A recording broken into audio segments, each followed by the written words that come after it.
দর্শক, আরো একটি মজার খবর।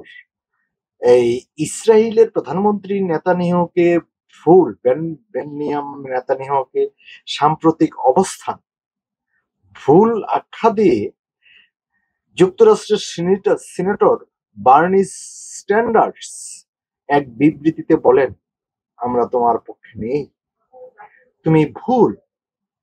এক বিবৃতিতে তিনি স্পষ্ট ভাষায় বলেন, নেতানিয়াহু 2002 সালে যেমন ভুল ছিলেন, এখনো তিনি তেমনই ভুল করছেন। বিবৃতিতে বার্নি স্যান্ডার্স উল্লেখ বলেন, 2002 সালের কংগ্রেস যুক্তরাষ্ট্রকে ইরাক যুদ্ধের জন্য উৎসাহিত করে। নেতানিয়াহু বলেছিলেন, সাদ্দাম পারমাণবিক অস্ত্র তৈরি করেছেন, এতে কোনো সন্দেহ নেই।